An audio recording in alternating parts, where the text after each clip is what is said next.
Bueno, lo que he querido rescatar hoy día es el texto de Éxodo 34 que están viendo en pantalla. Y me gustaría partir enfocando las conclusiones que llegué, que es que cuando nos presentemos ante Dios, nuestro primer paso debería ser adorarle, que la adoración es algo que sucede desde el Génesis hasta el Apocalipsis, y por último tocar un punto más cercano que es cómo es la adoración en nuestro corazón. ¿Qué significa esta palabra adoración en el texto antiguo? Bueno, a modo de introducción, quiero decir unas frases que son un poco chocantes, pero que tienen que ver con este texto. Lo primero que adorar no es cantar. Adorar no es recitar los atributos de Dios. Adorar no es llorar ni pedir. Estas son otras formas de relacionarnos con Dios y que sí están muy ligadas a adorar, pero la adoración es la base, son cosas distintas. Y lo segundo es que, bueno, la escritura no nos ofrece una definición así palpable de lo que es adorar, sino que su forma de enseñarnos es mostrándonos numerosos ejemplos de personas que adoraron a Dios o a otra, o a un rey o a un dios falso, con el fin de que nosotros podamos aprender de ellos y saber cómo hacerlo nosotros. Bien, la figura del texto es, para que estemos contextualizados, está Moisés subiendo por segunda vez al monte Sinaí a recibir nuevamente las tablas escritas por Dios, luego que el pueblo había hecho una fiesta pagana cuando Moisés subió la primera vez. Y Moisés se vuelve a encontrar con Dios,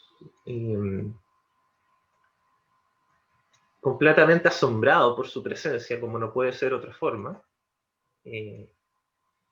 Su reacción inmediata es alabarle, como pueden ver en el texto que tiene unos versículos antes que quise poner para el mensaje. Y posteriormente adora y ruega. Quiero que tengamos en mente durante este mensaje esa imagen de Moisés frente a Dios y cómo él reacciona, cómo él se relaciona con Dios. Pero para analizar este texto yo he querido tener un acercamiento primero a lo que es la adoración, porque dice que Moisés se apresuró a adorar. Y bueno, buscando, digamos, la palabra adoración, de donde viene, digamos, en latín, significa acción y efecto de rendir culto a Dios.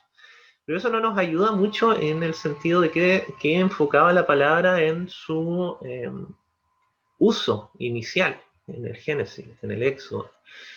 Y he querido compartir con ustedes en ciertos versículos que están en Génesis, que ocupan esta misma palabra. Los puse ahí para ustedes, por si quieren ir siguiéndolo.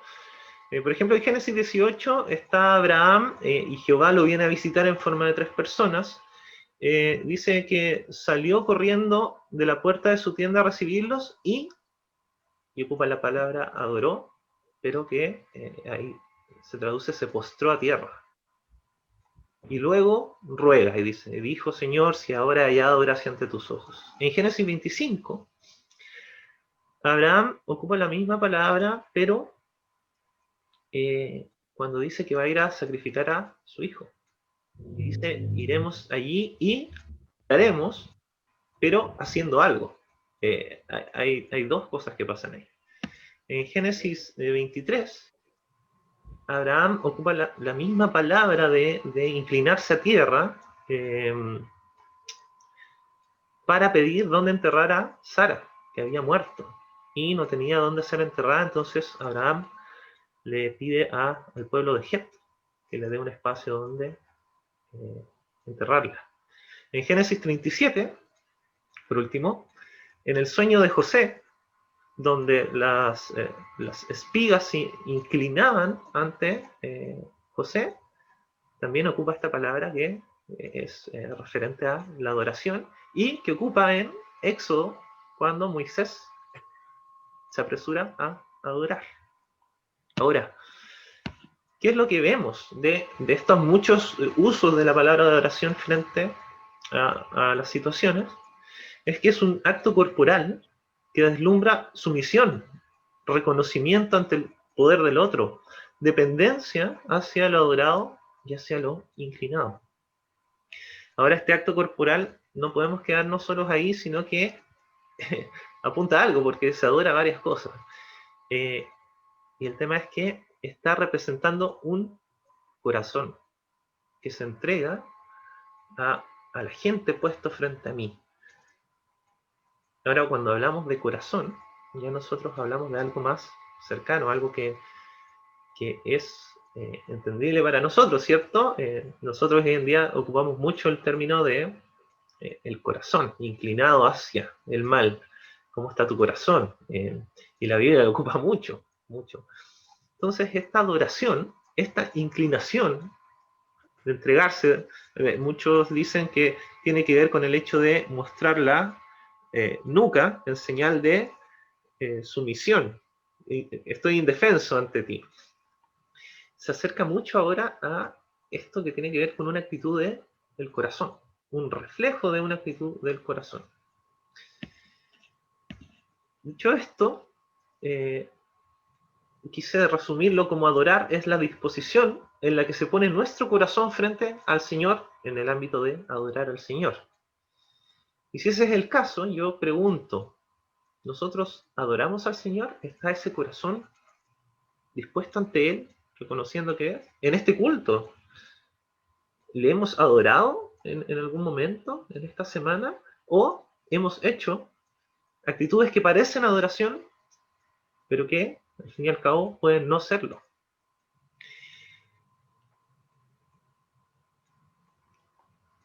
Ahora, esto de postrarnos ante su presencia, hay muchos hermanos que lo practican, pero yo no digo que en este momento debamos hacerlo físicamente, cada uno tiene una disposición y es Jesús lo que apunta también, y Dios es a que Él mira el corazón. Dicho esto, este término de adoración del corazón, también en el texto se empieza a repetir una conexión muy, muy bonita, que es el patrón de adorar y servir.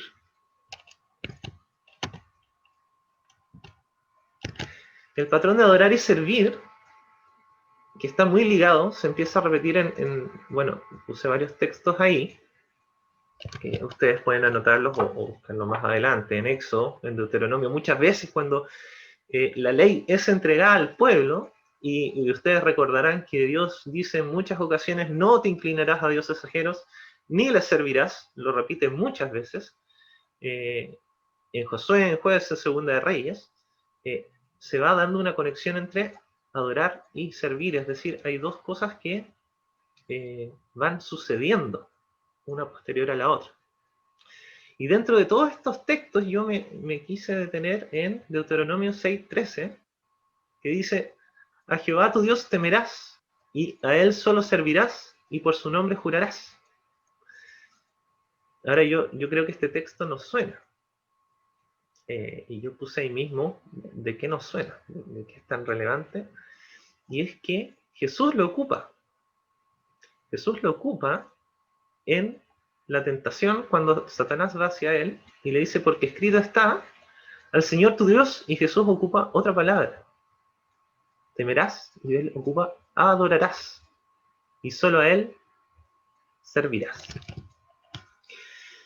Bien, hermanos, entonces, recordando el panorama general de Éxodo, Moisés se encuentra con Dios, le alaba, le dice muchas cosas, y luego dice que se apresura a adorar, a poner su corazón a tierra hacia él en señal de dependencia. Y bueno, este mandato está vigente hoy en día, como les muestro ahí, que Jesús no lo niega, Jesús lo reafirma.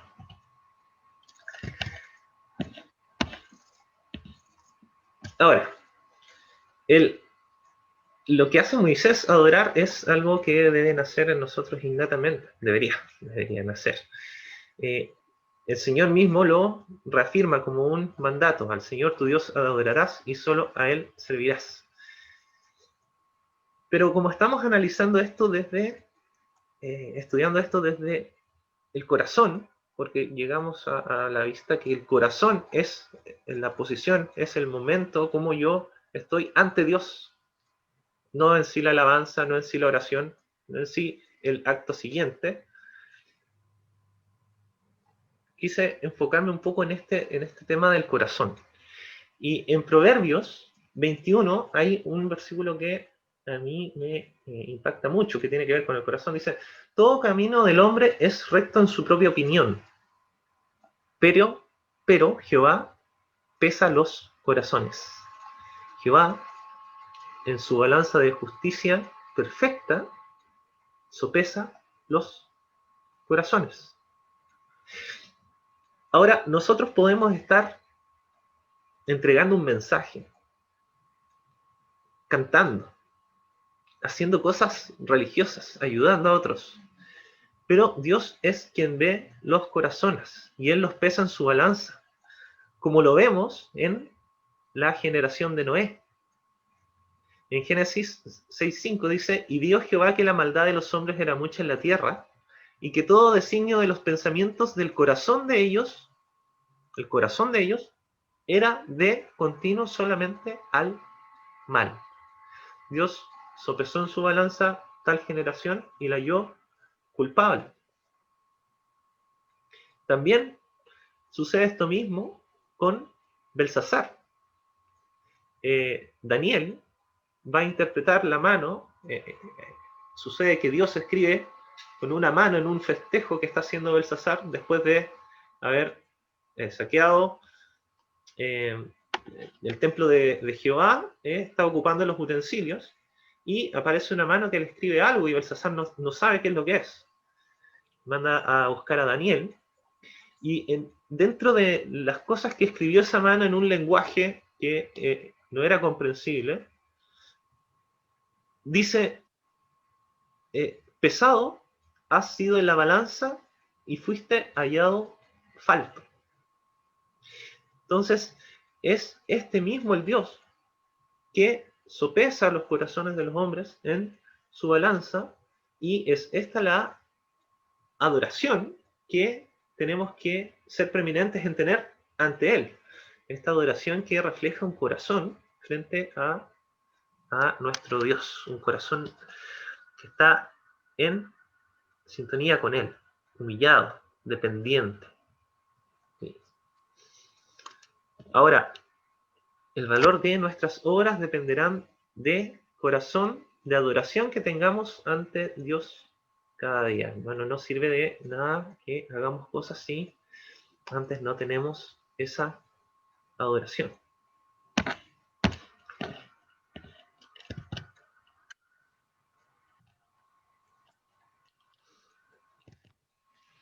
Bueno, en el pasaje que leímos en Éxodo 34, les quise mostrar que Moisés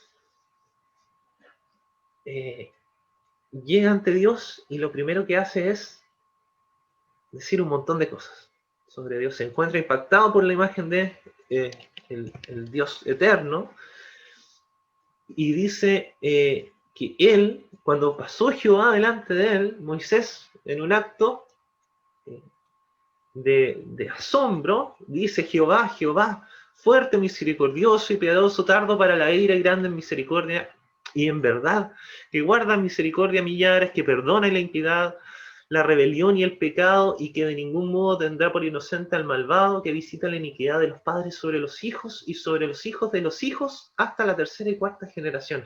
Moisés dice una cantidad de verdades y las manda en adoración a Dios de manera inmediata.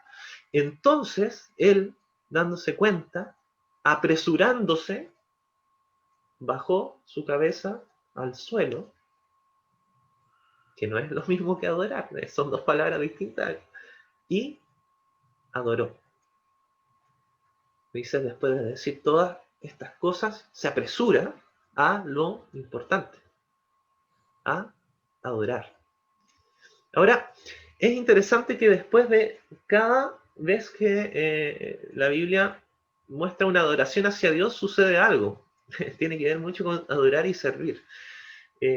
Después de que adoran, podemos fijarnos que Moisés ruega. Adoración, ruego. Si vemos en estos versículos que les quise mostrar antes, vemos que se postró a tierra en Génesis 18, adoró y dijo, Señor, si ahora he hallado gracias, viene un ruego. En Génesis 22 iba a decir que adoraremos, es una definición de lo que iba a pasar, pero iba a haber una adoración y un sacrificio. Abraham se inclinó a los pueblos de Het y pidió, si tenéis voluntad, que yo sepulte. Entonces, hermanos, este corazón de adoración es capaz de llevarnos a lo que viene, que puede ser una alabanza, puede ser una oración, pero la prioridad es la adoración. Ahora, yo quiero añadir que esta adoración que se ve en Génesis, que Jesús rescata en Mateo 4:10 y que se refleja también en Corintios, llega hasta Apocalipsis, cuando dice, y los 24 ancianos y los 4 seres vivientes se postraron a tierra y adoraron a Dios, que estaba sentado en el trono. Posterior decían, amén, aleluya. Todo acto de encontrarse con Dios requiere una adoración como acto inicial para poder sustentar bien lo que hemos de hacer a continuación. Para ir concluyendo, yo quiero mostrar dos veces en que Dios apunta al corazón, a nuestro corazón. Y en Isaías 29 dice pues el Señor, porque este pueblo se acerca a mí con su boca y con sus labios me honra, pero su corazón está lejos de mí y su temor no es más que un mandamiento de hombres que les ha sido enseñado. Y Ezequiel, digamos, le está hablando al pueblo cristiano, al pueblo de Dios. En Ezequiel sucede algo similar. Dios analiza de manera profética con Ezequiel qué es lo que sucede en el pueblo. Y dice en Ezequiel 8, y me llevó al atrio de adentro de la casa de Jehová, y he aquí, junto a la entrada del templo de Jehová, está dentro del templo de Jehová, entre la entrada y el altar, como 25 varones. Pero, dice, sus espaldas vueltas al templo de Jehová y sus rostros hacia el oriente, y adoraban al sol, postrándose hacia el oriente. Estos no son sino reflejos de personas que hacían actos religiosos, actos nobles, visibles a los hombres, pero su corazón, su adoración, estaba en otro lugar. Esto es algo que nosotros tenemos que tener presente, muy presente, porque así como pasó allí, podría pasarnos a nosotros. Hermanos, yo quiero que podamos tener en mente lo que pasó con Moisés, que al encontrarse con Dios, si bien su reacción inicial fue de alabar quién era Dios de una manera muy completa, posteriormente se apresuró a adorar, a tener el corazón que correspondía frente a Dios, para luego proseguir con la forma en que debemos acercarnos a Él. Solo a Él temeremos, dice Deuteronomio. Jesús dice, solo a Él adoraremos y serviremos. Que nuestras acciones, nuestro cántico, nuestra oración de gratitud, de alabanza o de petición o de ruego, esté iniciada con esto. Bajó su cabeza hacia el suelo y Él adoró. Bien, hermanos, quería compartir esto con ustedes. Que el Señor les bendiga y yo los invito a orar.